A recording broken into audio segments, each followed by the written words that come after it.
The cargo hauler Distant Thunder drifted through the Kepler junction like a speck of rust against the cosmic void. Captain Marcus Chen had been running freight between the outer colonies for 12 years, and in all that time he'd never seen a sight quite like this. 17 warships materialized from hyperspace around his modest vessel. Sleek, predatory craft that gleamed with the distinctive blue-black hull plating of the Zephyrian hegemony. Their weapons arrays tracked his ship with mechanical precision, and Marcus felt his mouth go dry as tactical displays lit up his cockpit like a deadly Christmas tree. The lead vessel, a dreadnought 3 times the size of his freighter, opened communications. The holographic display shimmered to life, revealing Commander Vextal Moore, his chitinous features arranged in what Marcus had learned to recognize as supreme confidence among the insectoid Zephyrians. Human vessel, the alien's translator rendered his clicking speech into flat mechanical words. You will prepare to be boarded. Your cargo manifests indicate you carry restricted technologies to the rebel colonies. Surrender immediately, or face immediate destruction. Marcus leaned back in his captain's chair and studied the tactical display. 17 ships, each one capable of vaporizing his freighter with a single salvo. The smart play would be to comply, hope they'd confiscate his cargo and let him go with his ship intact. Maybe spend a few months in a Zephyrian detention facility, while the bureaucrats sorted things out. But Marcus Chen had never been accused of making the smart play. He keyed his transmitter to broadcast on all frequencies, not just to the Zephyrian fleet but to every ship, station, and listening post within 50 light-years. When he spoke, his voice carried the lazy drawl he'd picked up growing up in the Texas colonies, calm as Sunday morning despite the firepower pointed at his hull. Well now, Commander Vextal Moore, that's a mighty impressive fleet you've got there. 17 ships if my sensors are counting right. He paused to take a sip of his coffee, letting the silence stretch.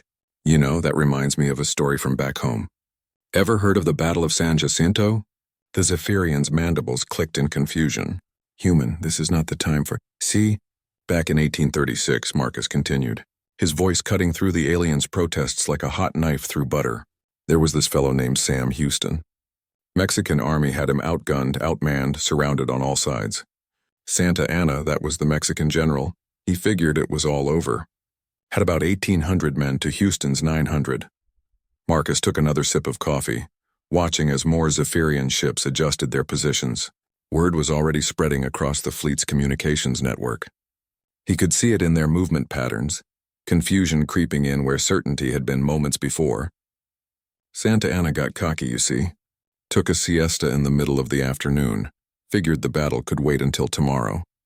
That's when Houston struck. 18 minutes. That's all it took.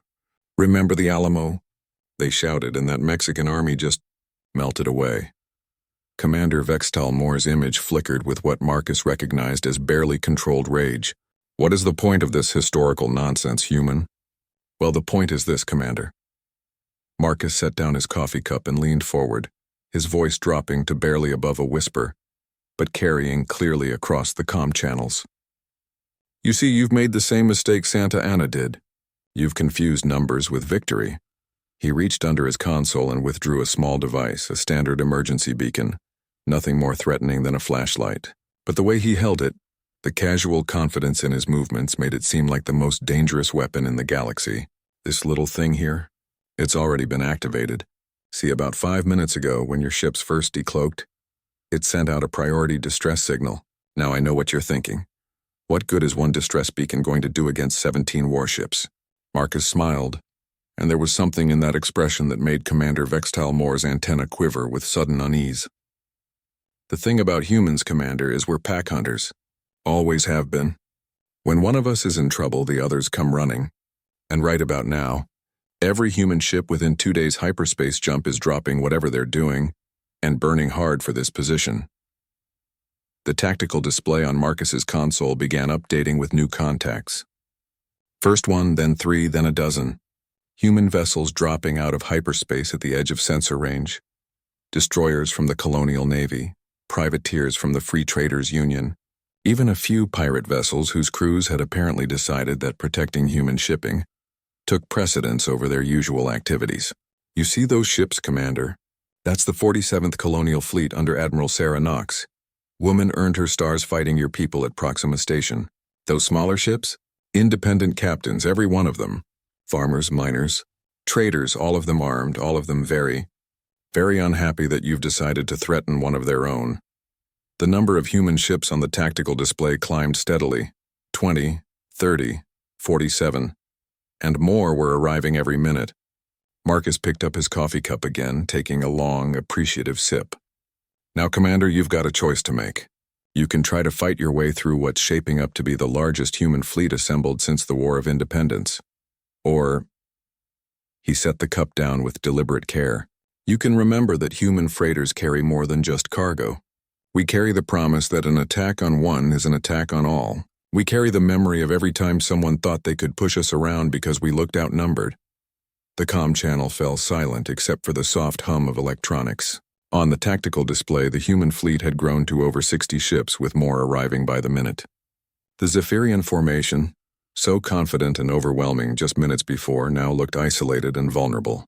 Commander Vextelmore's image flickered again, his mandibles working silently as he processed the implications. When he finally spoke, his voice had lost its earlier arrogance. The hegemony will remember this, human. I surely hope so, Commander. But remember this too. Next time you think about surrounding one human ship, you better bring more than 17. The Zephyrian dreadnought's engines flared to life, and one by one the alien fleet vanished back into hyperspace. Within minutes, the only ships left in the Kepler Junction were human. Marcus keyed his comm to the Colonial Fleet frequency. Admiral Knox, this is Captain Chen of the Distant Thunder. Thanks for the cavalry charge. Can I offer anyone coffee? I just made a fresh pot. As laughter echoed across the comm channels and the assembled fleet began to disperse, Marcus Chen smiled and settled back in his chair. Sometimes the smart play was exactly the right play after all.